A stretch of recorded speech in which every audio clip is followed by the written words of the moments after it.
Bonjour et bienvenue dans Héroïne du quotidien. On va continuer aujourd'hui d'explorer cette idée que chaque personne est l'héroïne ou le héros de quelqu'un, souvent juste par sa simple présence ou par sa façon d'écouter. Et aujourd'hui, je reçois Caroline Béhag. Elle est thérapeute spécialisée dans la connaissance de soi. Elle a aussi récemment ouvert l'Institut de l'être humain, où elle accompagne les dirigeants, managers et collaborateurs à se reconnecter à leur intelligence émotionnelle pour une meilleure cohésion, un meilleur leadership et donc forcément des meilleures performances en équipe. Je sais que tu aimes pas quand on dit performance. La réalité est là. Elle a exercé au Brésil pendant de nombreuses années et elle est revenue en Europe il y a 4 ans à peu près, 4-5 ans. J'ai rencontré Caro il y a 3 ans. Elle est devenue une de mes premières clientes que j'ai accompagnée en tant qu'assistante virtuelle. C'est un peu grâce à elle que je suis toujours là. Et malgré que on travaille plus vraiment ensemble, on a gardé le contact. On s'appelle de temps en temps pour papoter et je teste aussi sur elle mes nouvelles offres. Donc bonjour Caro et merci d'avoir accepté l'invitation. Je suis ravie de t'accueillir sur le podcast.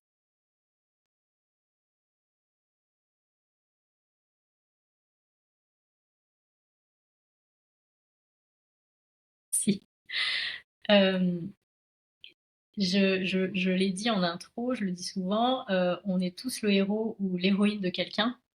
Ça peut être de nos enfants, de nos parents, même parfois, de nos amis, de nos clients, de tout le monde en fait, peu importe.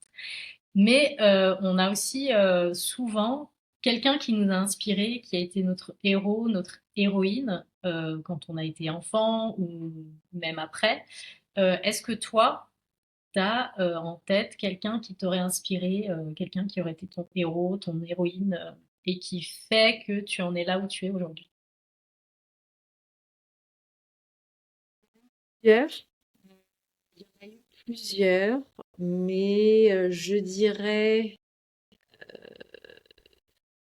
celui qui m'a le plus marqué, c'était quand j'ai rencontré un chaman brésilien que j'ai rencontré sur Paris. J'avais une idée de ce qu'était un chaman. J'imaginais, comme un peu tout le monde, avec des plumes, avec le savoir de la terre, etc. Et c'était vraiment un homme en jean, voilà, habillé comme toi et moi. Mais effectivement, par sa présence, il dégageait une sagesse et, euh, et en même temps une force et une humilité, enfin un mélange de tout ce que j'admire et chez quelqu'un. Et donc ça a été très inspirant pour moi de voir aussi son travail. Lui, il avait vraiment un travail de, de divulguer sa méthode en Europe. Donc il voyageait, il faisait des conférences, etc. Et j'aimais beaucoup sa mission, entre guillemets, hein, d'aller déposer un message. Et puis, enfin, en gros, qui était vraiment d'aller réveiller le potentiel des personnes, qu'elles puissent s'ouvrir. Voilà. Et du coup, c'est un peu grâce à lui que t'es devenu thérapeute, que t'as connu, enfin que t'es parti au Brésil aussi. Est-ce que c'est grâce à lui ou est-ce que c'est juste des circonstances? Alors, c'est grâce à lui que je suis la thérapeute que je suis au niveau de mes valeurs. Parce qu'en fait, euh, j'ai trouvé en lui les valeurs qui me correspondaient. C'est-à-dire, euh, quelque part, c'est un peu le sujet du podcast, mais cette humilité, pas besoin d'en faire des tonnes, pas d'ego, pas de problème d'ego. Enfin, la neutralité aussi, le total non-jugement dans sa façon d'aborder les choses, bref, plein d'autres choses. Donc oui, en ce sens, il a été très important pour moi. Après le Brésil, j'avais déjà une passion pour le Brésil et c'est grâce à cette passion au Brésil que je suis allée le voir. J'ai retenu brésilien, j'ai pas du tout retenu chaman dans ce. On va parler de lui pour tout dire. Non, non, le Brésil, ça venait déjà d'avance. C'est un peu inexplicable, mais j'avais déjà cette passion Brésil. Génial. Du coup, toi, ça fait très longtemps que tu es lancé en tant qu'entrepreneur. Enfin, très longtemps, oui, il me semble que ça fait très longtemps. Ouais, une quinzaine d'années maintenant. Euh, Tu viens de lancer l'Institut de l'être humain pour t'adresser aux entreprises et aux dirigeants. Tu t'adresses aussi aux particuliers. Tu es prof de yoga, tu es thérapeute. Est-ce que tu peux nous en dire un petit peu plus sur ton parcours et ce qui fait que tu sois devenue accompagnante? Oui, alors mon parcours, en fait, c'est un parcours très personnel, d'une avec une enfance euh, compliquée, avec son lot de traumatismes. Et jeune adulte, j'ai cherché à comprendre un petit peu mon mal-être. euh, et aussi parce que ben, quand on parle de traumatisme, donc de blessure, ça ressort en fait d'une manière ou d'une autre. Dans mon cas, j'ai eu beaucoup, beaucoup de souvenirs qui sont réapparus et j'ai vraiment cherché à comprendre, à guérir. Et sur ce chemin, donc il y a eu des séances chez un psychologue où j'avais une compréhension très mentale de ce qui m'était arrivé. Mais pour autant, je me sentais pas du tout guérie. Je sentais que dans mon corps aussi, j'étais encore très fragile et dans mes réactions, enfin voilà. Et donc je me suis intéressée pour moi, pour me guérir moi, à différentes méthodes non conventionnelles qui passent par le corps pour aller comprendre, libérer, réparer ce que j'avais besoin de réparer. Et c'est comme, et en fait, au départ, à aucun moment, c'était mon souhait d'être thérapeute. Mon seul souhait, c'était de guérir. Et de pas guérir par la tête, parce que j'ai très vite compris que savoir les choses, ça suffisait pas pour guérir. Et enfin, en tout cas, moi, j'avais bien compris, je savais, voilà, d'où ça venait, etc. Mais pour autant, je m'en sentais pas, je me sentais pas en paix en fait avec moi-même. Donc ça a été vraiment une quête de guérison. Et j'ai rencontré bah, des thérapeutes formidables, inspirants.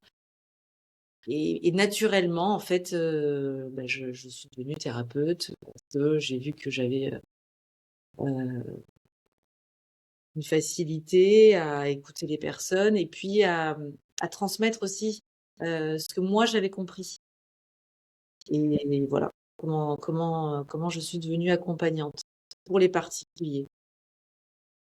De façon générale, sur mon parcours, c'est généralement c'est les personnes qui tapent à ma porte pour me dire je veux que ce soit toi, mon professeur, ma thérapeute.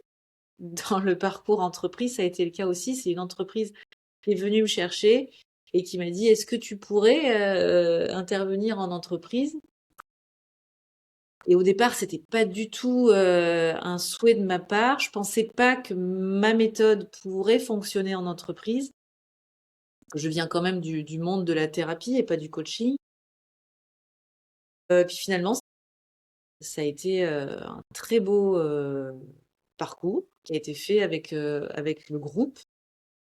Et du coup, je me suis dit: «Mais en fait, oui, on peut effectivement apporter cet autre regard, du système qui est la famille, qui est l'entreprise aussi».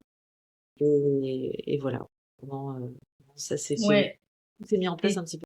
tu intervenais déjà auprès de groupes, alors pas des pros en tant que tels, c'était des particuliers, mais qui venaient aussi te voir. Enfin, je me souviens d'Immersion, Oui, où tu as des groupes qui venaient, et c'était en particulier, mais on est tous des pros de toute façon. oui, oui, oui, c'est vrai, oui. Oui, en fait, j'ai très rapidement dans mon activité en tant que thérapeute, de par ma personnalité aussi, j'ai vite, compris que ce que j'amenais, j'aimais aussi l'amener dans une forme de mouvement. Et le groupe apporte ce mouvement, cette dynamique, que ce soit cette dynamique d'une personne à une autre et aussi de trouver un endroit. Effectivement, moi j'appelle ça des immersions parce que c'est vraiment l'idée d'aller plonger pendant 3 jours dans son corps, dans son cœur, dans sa tête. Et donc ça aussi, c'est un mouvement. Et ça me correspondait assez. J'ai mis en place ça au Brésil au départ. Puis après, j'ai continué à mettre en place ça ici en France. Tu parlais de thérapeute non conventionnel. C'est quoi que tu appelles non conventionnel? Non conventionnel, c'est qui sortent un petit peu déjà du rationnel, Mhm. euh, du connu, de ce qui peut être approuvé par le plus grand nombre, par la société, etc. Et pour moi, non conventionnel, j'inclus, mais ça c'est très personnel, donc j'ai dit la partie pas rationnelle, mais la partie, comment je peux expliquer? On va expérimenter au-delà de ce que j'expliquais tout à l'heure, au-delà d'essayer de comprendre, on va apprendre à ressentir ce qui se passe en nous. On a dans la thérapie conventionnelle, une grande partie de ce travail-là va être euh, mental, donc expliquer, raisonner, comprendre, etc. Ressentir, on n'a pas forcément trop l'habitude d'aller juste sans chercher à expliquer ce qui se passe, mais juste observer qu'est-ce que je ressens. Toi, tu passes beaucoup par le corps. Enfin, je sais pas si tu fais toujours le rythme. Alors, je suis très mauvaise en portugais, hein, mais Oui, oui, oui, parce qu'en fait, c'est très intéressant parce qu'en fait, quelque part, le fait de passer uniquement par la tête, on y met nos propres limites. Alors que quand on laisse le corps, et donc le ritmo do coração pour expliquer, qui est un travail de libération émotionnelle par le corps, où on va un peu laisser en observation avec de la musique, avec une guidance, une voix qui parle, etc. euh, à les laisser parler, qu'est-ce que le corps a à me dire? Et on peut être surpris. Et c'est là où c'est intéressant, c'est que là, le mental, qui lui, mine de rien, est là pour nous protéger et qui nous dit là, non, attention, danger, non, n'y va pas, là, tu vas ressentir ci, là, tu vas ressentir ça. Là, tout d'un coup, on le laisse s'exprimer. Et donc, on traverse une émotion, parfois pas forcément très agréable, celle que notre mental nous avait dit surtout non, ne va pas par là, tu vas être en colère, tu vas être triste. Et c'est justement là où on doit aller pour après, tu vois, respirer à nouveau. j'ai fait un atelier de clown dimanche dernier, euh, où c'était pas le clown, comment elle nous appelait ça, enfin, le clown habituel qui fait des mimes et machin. Là, c'était aller chercher le clown ou l'enfant intérieur, Oui, oui. faire sortir toute la folie qu'on a en nous et qu'on a bien enfoncé quand on a grandi. Et c'était exactement ça où vraiment c'est le corps qui parlait. On pouvait pleurer, rire. Enfin, moi j'ai fait des trucs que je fais jamais. Et du coup, c'est vrai que le corps sait, Exactement. clairement. Ouais, exactement. Le corps sait et le corps n'oublie rien. D'où parfois et moi la première, j'étais la première à dire non mais c'est bon, ça j'ai compris, je l'ai réglé depuis longtemps, voilà, nanana. Et dans des situations du moment présent, donc qui n'a plus rien à voir avec mon passé, je me retrouvais à avoir les mêmes réactions et je comprenais pas parce que je comprends pas, j'étais sûre, hein, mais vraiment sûre, ma tête était sûre d'être passée à autre chose, mais mon corps non, lui, il était encore dans sa blessure, dans son vécu et il rejouait dans des situations, peuvent parfois être des situations complètement banales, hein, son histoire, sa blessure, son traumatisme. Et Donc, comment tu lui apprends à faire autrement ou comment? alors la première chose, c'est d'apprendre à observer et de réaliser. Bien, ah mais là, dans cette situation-là, je me rendais pas compte que j'avais le ventre serré ou le cœur serré ou donc d'observer, de se dire pourquoi quand je dois aller parler à telle personne, physiquement, je me sens pas dans un état d'ouverture et prête à lui parler. Pourquoi j'y vais et je sens physiquement quand je commence à être à l'écoute et à regarder que je suis pas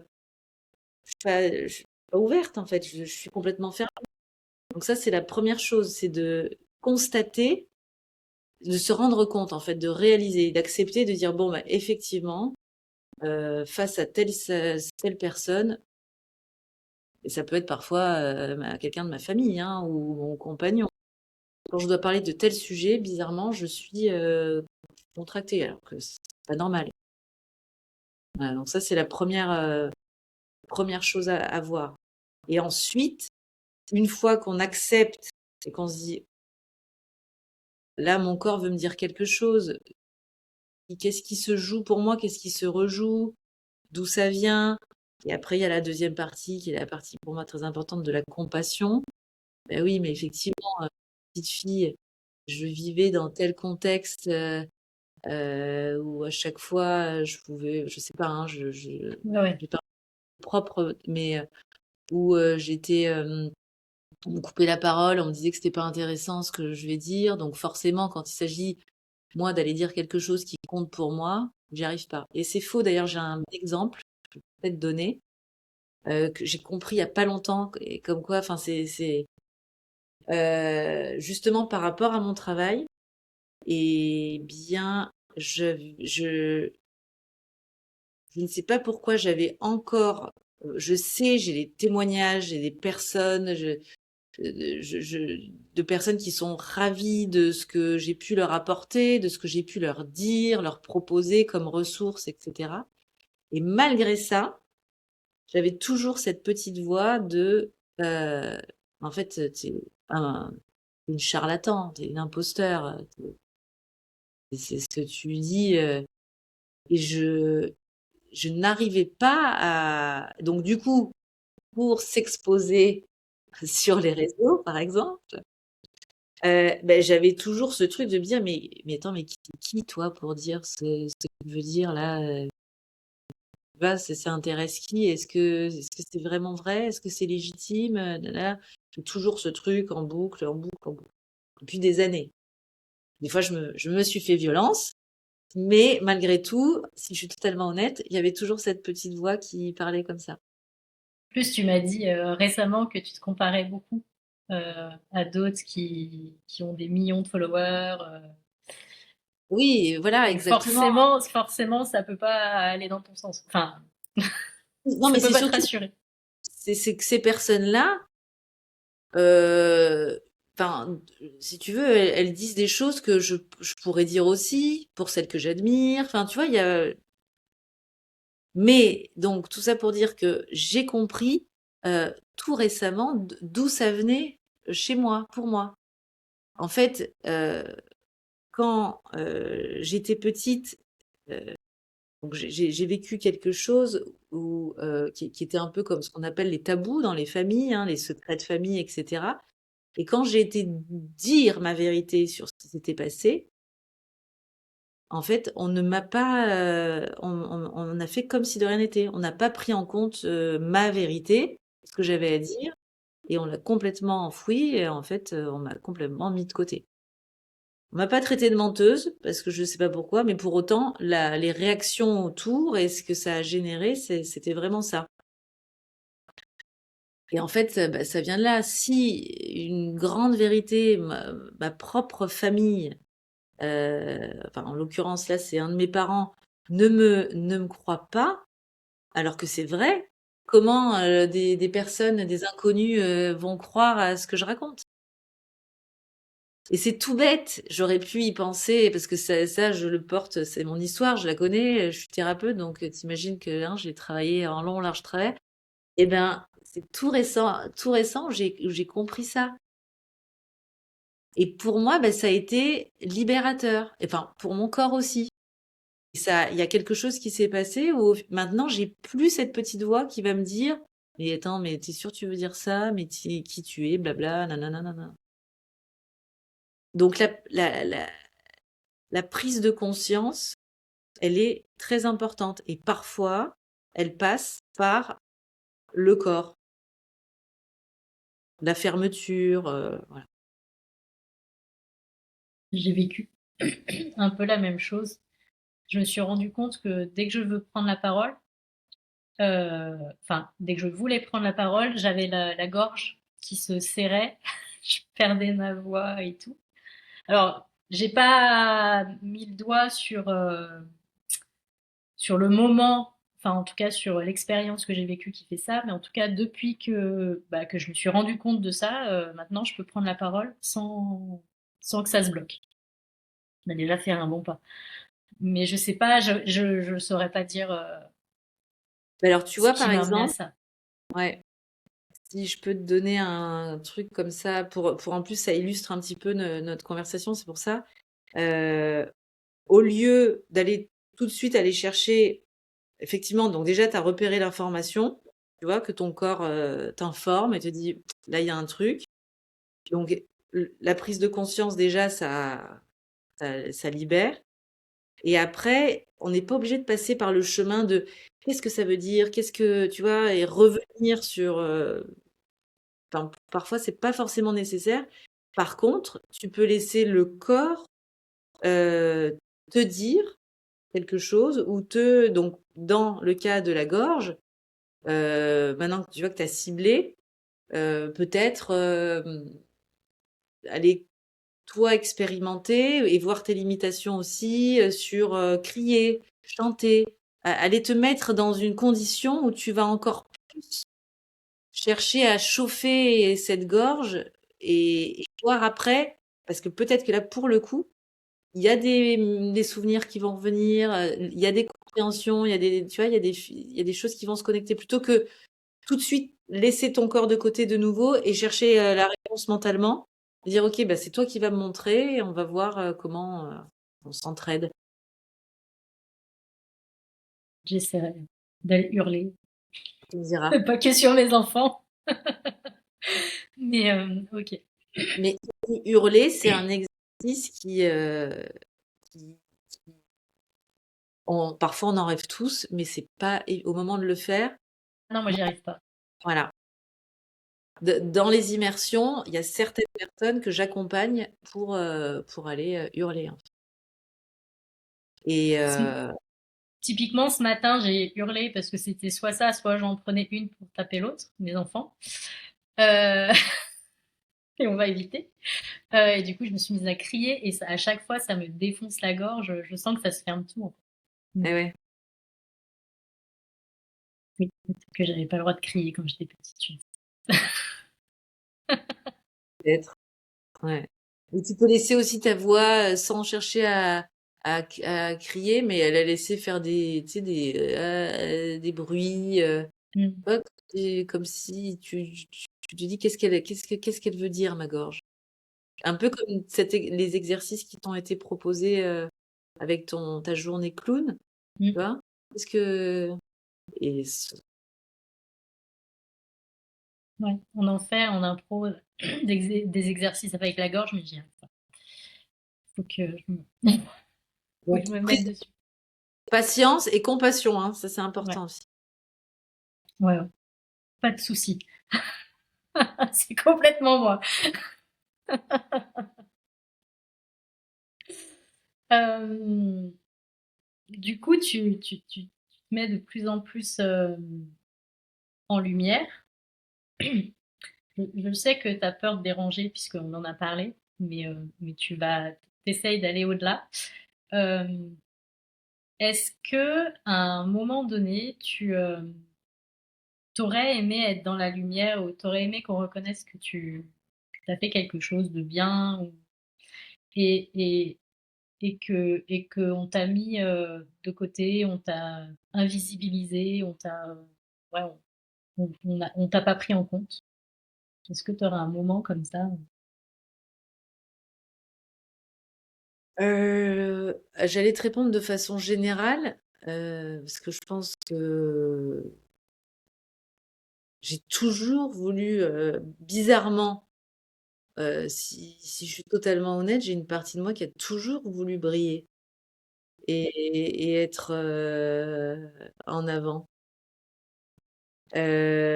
Après, est-ce qu'il y a un souvenir précis où j'ai eu quelque chose à dire, où j'ai voulu, me mettre en avant et j'ai été mise, non, j'ai pas de souvenir de ça. À part moi-même, Ouais. m m'auto, m'auto-censurer, heu, mais sinon, C'est top ça. Et au contraire, est-ce que tu aurais un moment où, tu te serais sentie en pleine lumière, hyper fière, hyper,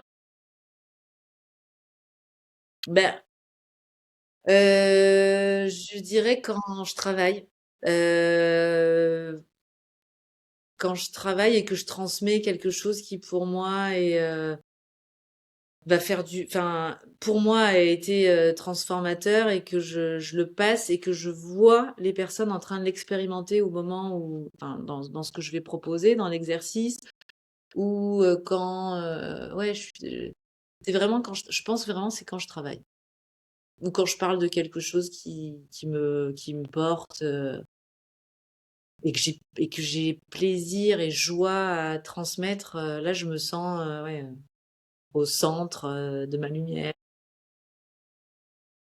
génial. Et et tout à l'heure, tu disais que même enfin, que tes clients te disaient que tu leur faisais du bien, enfin, je sais plus comment tu l'as dit. Comment aujourd'hui tu arrives à aller, toucher tes clients justement, à les attirer, faire en sorte qu'ils te voient, qu'ils viennent à toi? Et ben et là le c'est là ma douleur. Heu, ben, moi je viens d'un univers où, j'étais uniquement, dans le bouche à oreille et ça me convenait très bien. Quand j'habitais au Brésil, j'ai développé mon activité là-bas. Là-bas, ils sont très friands de tout ce qui est, transformation, émotion, une grande ouverture aussi et le bouche à oreille fonctionne très bien. Donc en fait, je ne faisais rien et c'était parfait pour moi, ça allait très bien. J'ai commencé à me challenger quand je suis revenue, en Europe, d'abord au Portugal puis donc, ensuite en France. Là, j'avais plus ce bouche à oreille puisque personne ne me connaissait. Et donc, je me suis efforcée, je dis bien efforcée à, m'exposer au départ un petit peu sur les réseaux. C'était à l'époque de la pandémie, donc je faisais des lives, j'avais mis en place un challenge, méditer ensemble, Je me souviens, j'étais là. voilà. D'ailleurs quand je revois les vidéos, je me dis: «Mais pas du tout souriante, je me dis: «Ouais, les gens, de bon matin pour méditer». Après, c'était parce qu'on venait tous de se réveiller, mais donc c'est pas facile. J'ai pas forcément les codes. Justement, par exemple pour ça, c'est-à-dire que je vais peut-être pas être assez souriante, assez dynamique comme je devrais pour attirer les personnes. Donc clairement, j'ai espoir, mais c'est un long chemin. Mais tu arrives quand même, enfin, tout à l'heure, tu disais que tu avais eu cette première expérience, avec enfin, pour faire ton accompagnement en entreprise. C'est quand même quelqu'un qui est venu sonner à ta porte. Donc tu commences Oui, quand même à avoir un peu de de réseau maintenant, parce que tu es basée sur, Marseille, Aix-Marseille. Du coup, tu commences un petit peu à rayonner, j'imagine dans cette zone-là? Oui, oui, pour la partie aussi, entreprise, c'est vrai que c'est alors là, aussi, c'est vrai que c'est une autre partie que j'ai dû développer. Bien de me le rappeler pour voir que je peux être quand même assez fière de moi. Heu, c'est le réseautage et Mmh. donc me présenter au sein de groupes, divers et variés pour parler de mon activité. Voilà, ça Génial. aussi, c'est, oui, c'est génial dans le principe. Après, la réalité, c'est que j'ai jamais envie d'y aller. J'ai mal au ventre. Je me trouve toutes les excuses possibles et imaginables. Donc, je pense que ça doit se voir sur ma tête qu'en fait, j'ai pas envie d'être là où je suis. Après, il suffit que je trouve une personne qui écoute vraiment, qui a un véritable échange. Et là, je me détends, mais je pense, tu vois, on parle encore du corps. Sincèrement, ce genre d'événement, quand on a, quand on n'est pas naturel, le corps ça doit être écrit sur, on doit, enfin, je dois être vraiment, je dois pas donner envie de De s'intéresser à ce communiquer? que, oui, voilà. On est un peu pareil, je pense. On y va à reculons. Après, moi, je sais que quand je vais à des événements comme ça, j'y étais d'ailleurs avant-hier soir, hem, c'est dur d'y aller, mais j'en reviens toujours, hyper contente et hyper fière d'avoir réussi à parler, même C'est si c'est vrai, qu'à une personne. c'est vrai. Mais je suis plutôt, du côté des murs, tu vois, que au centre du groupe. C'est comme ça. Il faut que ça change. Mais Ouais, ça change. Mais là aussi, tu vois, si on arrive à en parler comme ça, c'est parce qu'on a eu un temps de s'observer, tu vois, de se si tu te vois là, tu te vois et tu te dis: «Mais attends, mais Caroline, tu vas pas rester là près du truc à jus de fruits, allez, la cons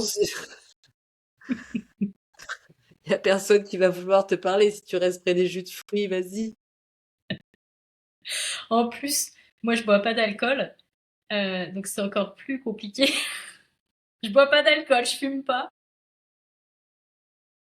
Ah j'ai rien pour connecter, quoi.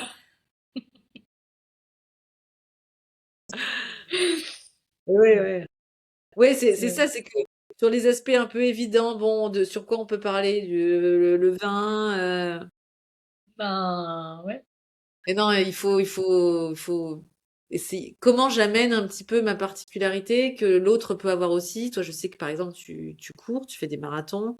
Ça peut être un super sujet commun avec plein de personnes, mais bon, c'est pas écrit Oui, faut en sur ton. arriver là, quoi. Parce qu'il y en a, il y en a qui n'arrivent pas, qui sont tellement submergés par leur taf, qui n'arrivent pas à prendre du temps pour eux et pour aller faire du sport. Et moi, le sport, c'est ma vie, quoi. Ouais, Donc, ouais. c'est Ouais, puis faut surtout que arriver.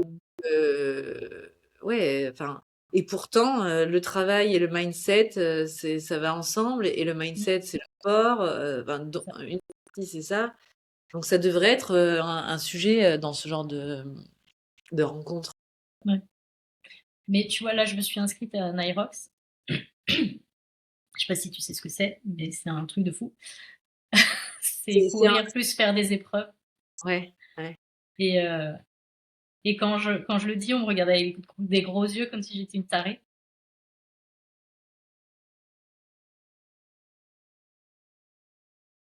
Oui, mais tu vois, Audrey, un truc, c'est que je pense que on va se rappeler de toi comme, on va peut-être pas se rappeler de ce que tu fais, etc., mais on va se rappeler de toi forcément parce qu'on va se dire, ah ouais, la nana qui va faire Aerox, tu vois? Enfin, moi, je sais que si j'ai quelqu'un dans ce genre d'événement qui me raconte ça, je vais me rappeler de ça, hein. Oui, oui. Je vais me rappeler d'elle. Ouais. Surtout que quand on te voit, on dirait pas comme ça que tu es une sportive. intense de haut niveau. Pas vraiment, non. Bah, de haut niveau, non, de mon niveau, c'est déjà Ouais, pas mais qui ont mal. Mmh. tu vois, Mmh. il faut en vouloir, quoi. Il faut avoir une énergie débordante et une niaque, donc ça me marque. Ouais, c'est pas faux. Donc moi, je Faut que pense j'en que parle plus souvent. franchement, tu devrais en parler plus Ouais, et puis c'est ce j'en qui te parlerai. caractérise, donc heu, enfin moi qui regarde, un peu tes réseaux, il y a je pour moi, il y a 2 Audrey. Il y a Audrey, qui travaille et qui montre, ses activités et il y a la Audrey, qui court, tu vois, qui vient de finir une course, enfin, tu vois, il y a vraiment ces 2 aspects qui sont mis en avant, donc je vois pas pourquoi tu pourrais pas les mettre en avant C'est vrai. dans un apéro réseautage. Tu me diras, moi je Écoute, pense que ouais, j'en parlerai. Je marquerai, supportez-moi pour l'Aerox en mai. tu laisses un signe du fait que tu «Ah, j'ai oublié d'enlever mon bracelet de mon dernier marathon».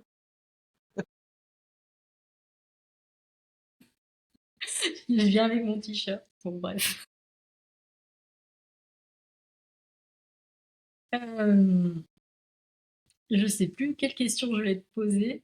Du coup, si donc je reviens sur l'histoire de tes clients qui te disent que tu leur fais du bien. Est-ce que toi tu te rends compte que tu leur fais du bien? Est-ce que tu vois que tu es que, que tu que tu les inspires, que tu les aides, que tu Alors, sur le moment, pas forcément, parce que des fois j'apporte aussi des un au c'est comme un nouveau paradigme, hein, selon de là où on vient, c'est aussi implanter, un autre système de croyances, ou aller aussi, réveiller d'autres parties de nous. Donc sur le moment, ça fait beaucoup de choses et les personnes, sont réceptives évidemment, mais c'est surtout le après. En fait et là, oui, je me rends compte parce que maintenant il y a tellement eu des personnes différentes, ça fait peut-être même un peu peur, mais qui m'ont dit: «Caroline», tu sais, des années après, en fait, c'est je t'entends encore me dire telle phrase ou c'est comme si des fois tu es à côté de moi et je me dis: «Mais ah ouais, quand même, tu vois, c'est que ça reste quoi chez les gens». Heu, que oui, donc tu je pense restes en fait la petite voix sur l'épaule. que c'est ça, c'est ça. Est-ce que c'est parce que j'ai traumatisé les gens et que je les ai regardés avec des gros yeux? Peut-être. Peut-être. Peut-être que des fois je le fais, c'est vrai, de regarder avec des gros yeux. Heu, mais toujours avec, bienveillance et avec beaucoup d'amour. Mais oui, oui, je pense que oui. Après Du coup, on arrive à la dernière question. Où là, on a parlé de gens qui t'ont inspiré, du fait que toi, tu inspires aussi les autres. Est-ce que tu aurais quelqu'un à qui tu aimerais transmettre le micro aujourd'hui, quelqu'un qui pourrait venir sur le podcast pour, euh, pour parler de elle en tant qu'héroïne du quotidien ou de héros. J'accepte les hommes aussi. alors, oui, mais ma réponse va peut-être te surprendre Mhm. mais je dirais tes filles, une de tes filles ou un enfant. Ouais, Non. Elle m'appelle ouais. Super Maman, alors c'est que je dois les inspirer un peu.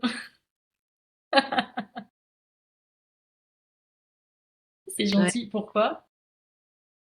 Parce que, je pense que des fois on passe à côté des trésors qu'un enfant, peut apporter dans ses réflexions, de la sagesse qu'ils peuvent avoir et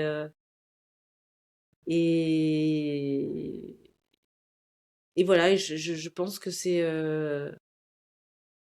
important de leur laisser, là où, ben, nous on l'a pas forcément eu, tu vois? De leur laisser la voie, libre dans l'expression de ce qu'ils peuvent avoir à dire et je suis sûre que tu peux être surprise sur, ce qu'elles peuvent te donner Ah comme bah réponse. ouais, probablement. Les connaissant, probablement. C'est une bonne idée. Écoute, je vais penser à un épisode avec soit mes enfants, soit des enfants en général. C'est Ouais, une super idée, ouais. Super ouais, idée. heu et puis je pense qu'on n'a pas besoin d'avancer dans l'âge ou dans l'expérience pour être, le héros ou Mmh, l'héroïne de quelqu'un. complètement, complètement. Heu, elles peuvent si elles peuvent, enfin les enfants de façon générale peuvent aussi prendre conscience de ça, très tôt, c'est super aussi. Génial. J'aime le concept en tout cas. J'avais eu, j'ai eu des femmes, des mamans solo, des femmes battues, enfin j'ai eu plein de propositions, c'est la première fois que j'ai des enfants. Voilà, Merci. En tout cas, merci Caro, pour cette interview, pour, le temps, que tu m'as accordé et et toutes ces petites pépites là que tu as disséminées. On peut découvrir tes formations et tes accompagnements sur carolineberg.com et sur ieh-du6institut.org. De toute façon, je mets tous tes liens en description. Euh, et pour ceux qui vont écouter cet épisode, en travaillant à tes côtés, j'ai appris qu'en regardant les choses différemment, en prenant du recul, on arrive à dépasser ses pensées limitantes et à franchir des caps qu'on n'imaginerait même pas. Donc, n'oubliez pas de sortir un petit peu de votre corps et de vous regarder différemment. T'avais un programme d'ailleurs qui s'appelait Un autre regard, euh, ouais, qui était hyper intéressant. ouais, bah, je vais le relancer celui-là d'ailleurs, en ligne. Mm. Ben, franchement, il était top. Bah, merci. Merci. Moi, je voulais te dire aussi merci, pour, l'opportunité. Merci aussi, de m'utiliser, dans des projets, qui sont hyper riches, intéressants et moi j'ai la chance, d'en faire partie et Merci à toi. celui-ci aussi donc je suis très contente. Ben, merci. Merci, il y en aura d'autres. Euh, pensez à liker, partager et parler du podcast, ça donne beaucoup de visibilité. Puis, bah, écoutez, au revoir Caro et au revoir à tous. Bonne soirée, journée, nuit, où que vous soyez. À très vite pour une autre rencontre très prochaine.